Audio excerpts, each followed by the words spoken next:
Aujourd'hui, nous sommes en compagnie de Magali, qui est documentaliste au musée Gommet de Virton. Je le répète, toujours le même plaisir de venir au musée pour découvrir des pièces insolites.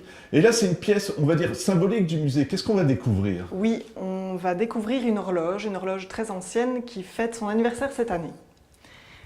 Cette horloge que voici, elle fête donc ses 250 ans cette année. On peut le vérifier grâce à cette inscription qui date de la construction donc, de ce mouvement d'horloge. On lit F. Raymond à Villy, dans les Ardennes françaises, 1768. Elle vient d'où après? Elle a été construite pour Virton ou comment ça s'est passé? Parce qu'il y a une histoire pour le musée aussi, je vous laisserai nous en parler. Hein. Donc elle a été construite en 1768 pour l'église de Gérouville.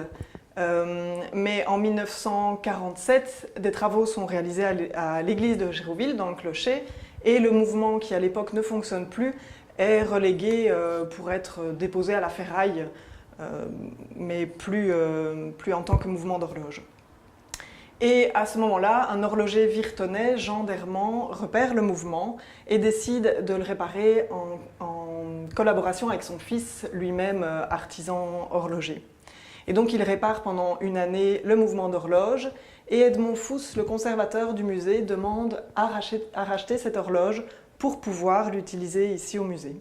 Est-ce qu'il y a un aspect artistique pour cette horloge? Comment elle est arrivée justement au musée? C'est Edmond Fous qui a eu un coup de foudre, on va dire?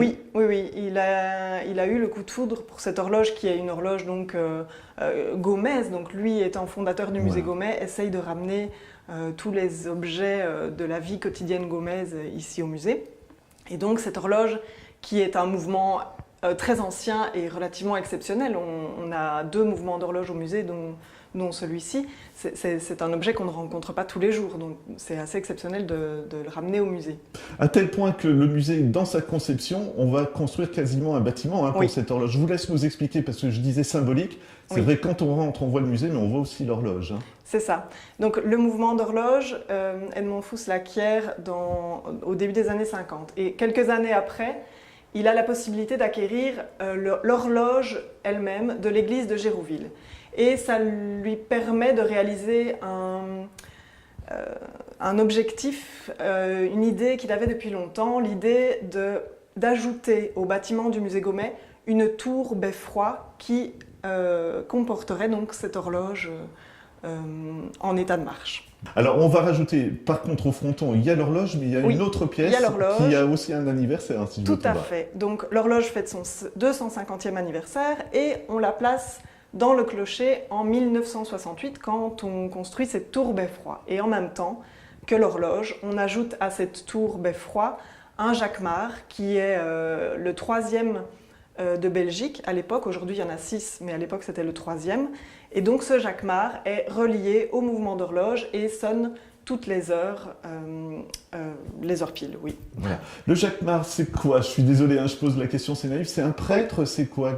Alors ce jacquemart, il a été habillé en moine récollet pour rappeler les tout premiers habitants de ce lieu, du musée, puisque le musée aujourd'hui occupe un bâtiment très ancien qui a été à l'époque couvent des Récollets.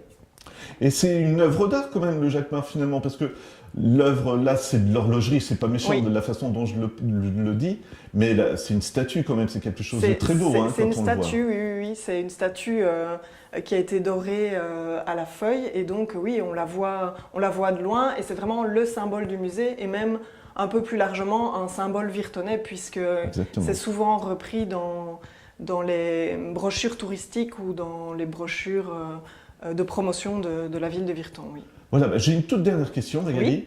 C'est un artisan horloger qui s'en occupe ou comment ça se passe alors du coup? Alors pour le moment, on cherche justement quelqu'un qui serait capable de pouvoir remettre cette horloge en état de marche puisqu'elle est ancienne et pour le moment, elle a des petits soucis qui font qu'elle ne fonctionne plus très bien. Donc on est à la recherche de quelqu'un qui puisse vraiment la réparer et aussi à la recherche d'un budget pour cette réparation. Et pour ce budget, on a lancé une souscription. Donc on va sortir une lithographie, un dessin de cette horloge accompagné de petits moines qui vont permettre donc par la vente de cette lithographie de restaurer l'horloge. Voilà, bah justement, on en profite. Les informations sur le site du musée, comment on peut aller se renseigner tout Alors, les simplement. informations seront bientôt sur le site du musée, puisque la lithographie n'est pas encore en vente, mais ce sera pour bientôt. Et à ce moment-là, on mettra toutes les informations sur le site du musée, oui.